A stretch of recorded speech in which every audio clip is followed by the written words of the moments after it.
record-setting long, and I mean record-setting long, with some of the finest people in our country being delayed and delayed and delayed. President Trump's claim his nominees faced record-setting long delays. This is our first cabinet meeting with the entire cabinet present. The confirmation process has been record-setting long, and I mean record-setting long, with some of the finest people in our country being delayed and delayed and delayed. President Trump, remarks at cabinet meeting, June 12, 2017. President Trump made a number of dubious claims when speaking to the media at a photo opportunity with his cabinet, many of which we have covered before. For instance, he claimed he has accomplished more than any president at this point in time, with the possible exception of Franklin D. Roosevelt. We had earlier knocked him for suggesting he had bested FDR. Perhaps he read our fact check, but he still has no major legislative achievement under his watch. He also once again claimed he had scored $350 billion in business deals in Saudi Arabia, a claim that falls apart under scrutiny. But let's not dwell on the negative. Here is something he said that's correct. Trump's full cabinet was filled on April 27. Technically, that's 1 day sooner than Barack Obama in 2009. But that's largely because Obama had to start over for 2 cabinet posts, including 2 misfires for Secretary of Commerce.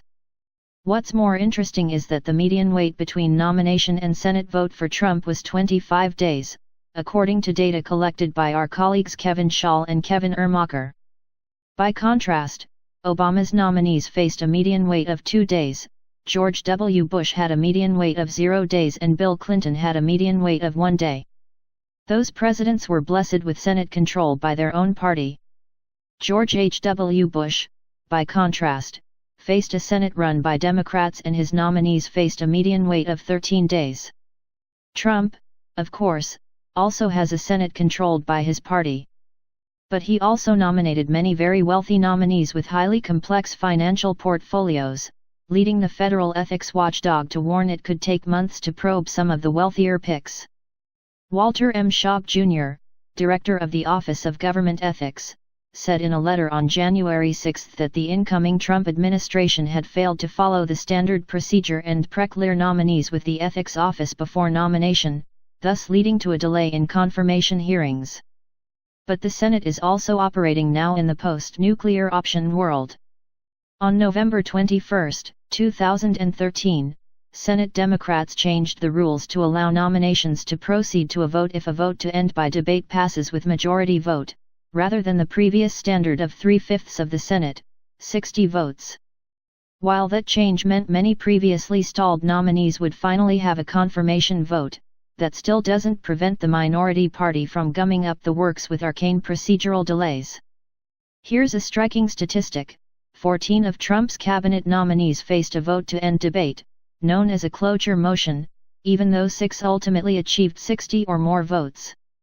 5 nominees: Education Secretary Betsy DeVos, Health and Human Services Secretary Tom Price, Attorney General Jeff Sessions, OMB Director Mick Mulvaney, and Environmental Protection Agency Administrator Scott Pruitt were confirmed with 52 or fewer votes, indicating they were controversial nominations.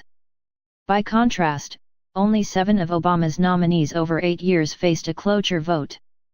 3 of those votes came after the Senate rules were changed in 2013. George W. Bush's nominees only faced 3 cloture votes, one of which failed the nomination of John R. Bolton to be ambassador to the United Nations. The only other cabinet nominee who faced a cloture vote was Commerce Secretary C. William Verity in 1987, when Ronald Reagan was president. In other words, 14 of Trump's cabinet nominees faced a cloture vote, compared to 11 for all previous presidents combined. There were 4 instances, 2 under Obama and 2 under Bush, when a cloture vote was threatened but ultimately withdrawn. It is noteworthy that the cloture votes during previous presidencies all took place during the president's second term. There was presumption in the Senate of letting a new president get his first-term team in place quickly that apparently has gone by the wayside.